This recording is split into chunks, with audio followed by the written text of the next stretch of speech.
जय भीम, नमो बुद्धाय। आज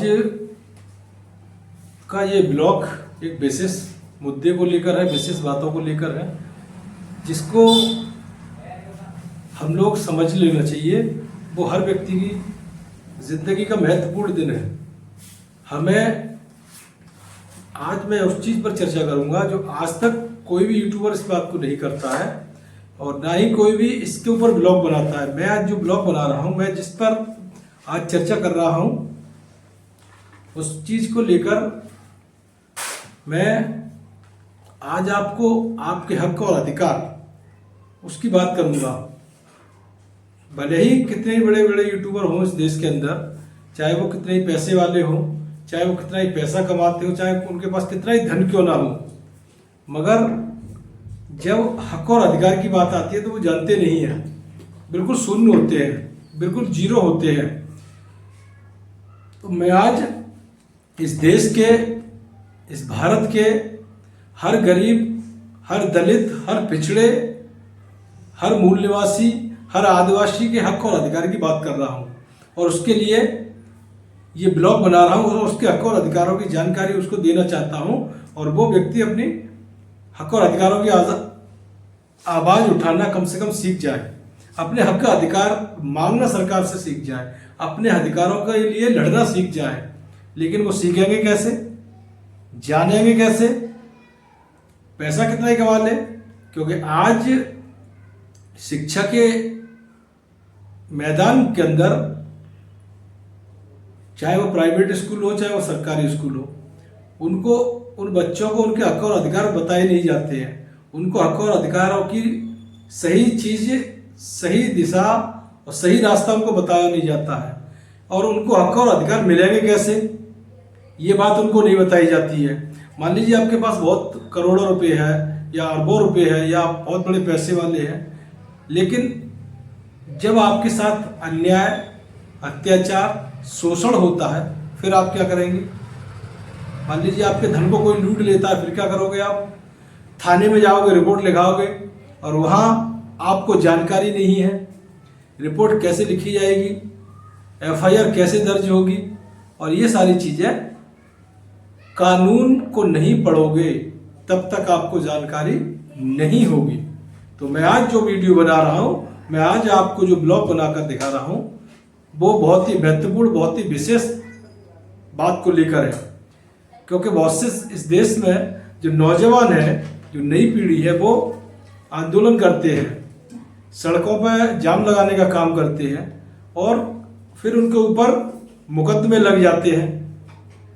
बेचारों लाइफ खराब हो जाती है, नौजवानों की ज़िंदगी खराब हो जाती है, जेलों में चले जाते हैं, मगर उन्हें यही नहीं पता है कि हमारे हक और अधिकार के लिए कैसे हमें अपने हक और अधिकार मिलेंगे, किस तरीके से हमें लड़ाई लड़नी है, किस तरीके से हमें अपना आंदोलन को आगे बढ़ाना है, किस तरीके से हमें आगे ले जाना है।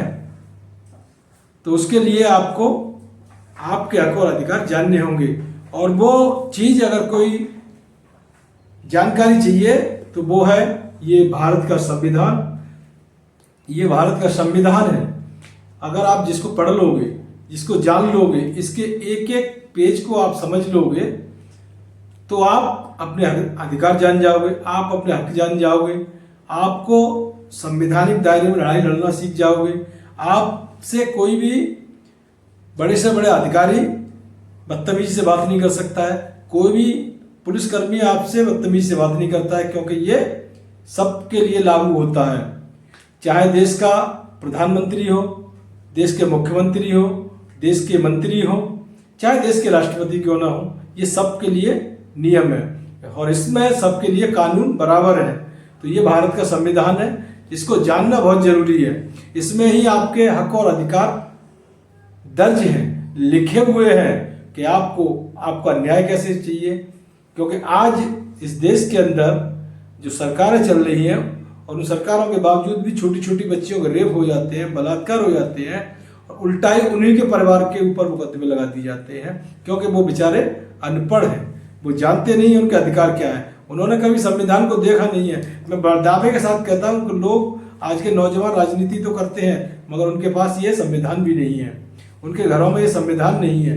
और जिसके घर पर ये संविधान नहीं है, जिसके घरों में संविधान नहीं हुआ, तो वो क्या जाने, तो वो तो डर के मारे भाग जाएगा अगर कोई खाकी वर्दी वाला आ जाएगा तो इसीलिए ये संविधान होना हर घर में जरूरी है।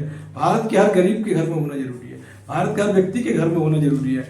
और जब तक इस संविधान के हिसाब से ये देश चलता रहेगा, आपको आपके कानून, आपके नियम सरकार को मानने पड़ेंगे। इस संविधान में एक चिड़िया से लेकर एक इंसान तक के लिए कानून बना हुआ है।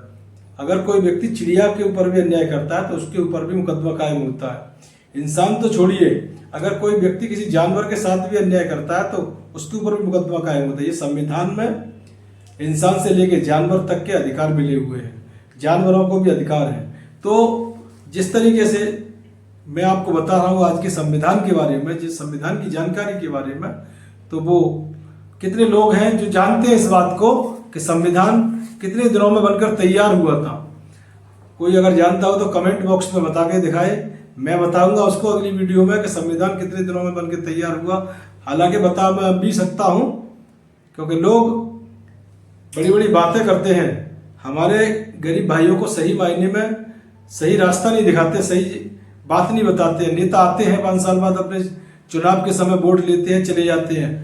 इसमें हर व्यक्ति की विकास की जिम्मेदारी सरकार की होती है, हर व्यक्ति की खाने की जिम्मेदारी सरकार की होती है। हर व्यक्ति इस देश का जो बच्चा जन्म लेता है उसको पढ़ाने से और नौकरी तक की जिम्मेदारी भारत सरकार की होती है। मगर ऐसा होता है भारत में नहीं होता है, ये विदेशों में होता है। जो चीज़ संविधान में लिखी होती है, हर व्यक्ति की आज़ादी और हर व्यक्ति की, हर बच्चे की पालन पोषण और उसको नौकरी तक ले जाने की जिम्मेदारी देश की सरकार की होती है, क्योंकि उस देश में जन्मा होता है। जो नेता अपने घरों को तो तिजोरियां भर लेते हैं मगर गरीबों के हक छीन लेते हैं। आज भी हमारे देश के अंदर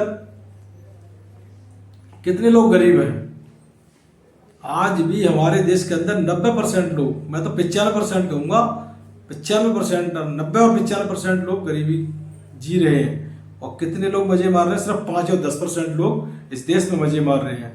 लेकिन ये सारी जिम्मेदारी सरकार की है, क्योंकि पूंजीपतियों के यही कुछ जो देश का पैसा है कुछ कम लोगों के यहाँ तिजोरी में बंद है, चंद लोगों के यहाँ तिजोरी में बंद है। और उनको संरक्षण कहाँ से मिलता है? वो सरकार और सरकार के मंत्रियों से मिलता है। सरकार के लोग जब उनके मिली भगत होती है तब उनके घर की तिजोरियाँ भरी जाती है। गरीब और गरीब होता जा रहा है, अमीर और अमीर होता जा रहा है। ये इस देश का सरकार की कमी है।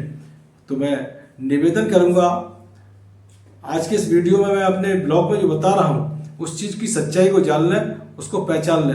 अब मैं चलिए बता दे रहा हूँ चलते चलते, इस भारत का संविधान कितने दिनों में बनकर तैयार हुआ था और किसने बनाया था। ये मैं नहीं, ये भारत का संविधान कह रहा है। 2 वर्ष 11 महीने 18 दिन में भारत का संविधान बनकर तैयार हुआ था। और इस संविधान को बनाने वाले संविधान निर्माता डॉक्टर BR अम्बेडकर जी ने ये संविधान को बनाया था। जो इस संविधान के निर्माता हैं, जिन्होंने संविधान को रचा, जिन्होंने संविधान को बनाया, वो इस देश के पहले कानून मंत्री, भारतीय संविधान के निर्माता परम पूज्य डॉक्टर BR अम्बेडकर जी। देखिए अब मैं दिखा रहा हूँ, यहाँ इस देश के तमाम नेता खड़े हुए हैं। जवाहरलाल नेहरू जी जो पहले प्रधानमंत्री थे, उनको ये सौंपा जा रहा है और सौंपने वाले डॉक्टर BR अम्बेडकर जी उनको जब संविधान दे रहे थे, क्योंकि आपको मैं दिखा सकता हूँ इस संविधान में क्या क्या हुआ था, कैसे कैसे ये संविधान। देखिए लोग कहते हैं कि बाबा साहब ने नहीं लिखा था, मैं फिर बता रहा हूँ, ये लिखा हुआ है भारतीय संविधान के निर्माता डॉक्टर BR अम्बेडकर, ये साफ साफ लिखा। ये राजेंद्र प्रसाद समिति के अध्यक्ष थे, राजेंद्र प्रसाद जी, लेकिन भारत के संविधान निर्माता परम पूज्य बाबा साहब थे। और बाबा साहब ने ही ये संविधान को बनाया। और अकेले बाबा साहब नहीं थे, लेकिन उसके सदस्य और भी थे। संविधान सभा के तमाम सदस्य थे, लेकिन उनकी ड्राफ्ट कमेटी के अध्यक्ष परम पूज्य बाबा साहब थे। और बाबा साहब इस संविधान को रच रहे थे, बना रहे थे। तो आज की इस वीडियो में ये जानकारी कैसी लगी आपको, कमेंट बॉक्स में बताएं। और मैं अगली वीडियो को फिर बनाता हूँ और आपके हक और अधिकार किस तरीके से है मैं निवेदन करूँगा आज के नौजवान पीढ़ियों से कि आप राजनीति में कर रहे हैं, चाहे आप किसी भी संगठन पार्टी में काम करते हो, लेकिन इस संविधान को जरूर रखें और इस संविधान को जरूर पढ़ें, क्योंकि ये संविधान के बिना आपकी राजनीति सफल नहीं है।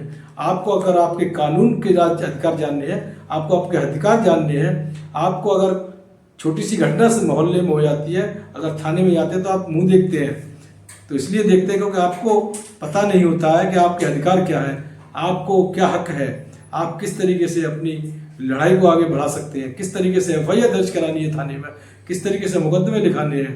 तो उम्मीद करता हूँ आज की जानकारी आपको कैसी लगी। तो फिर मिलता हूँ अगले ब्लॉग में, तब तक के लिए जय भीम, नमो बुद्धाय, नीला सलाम।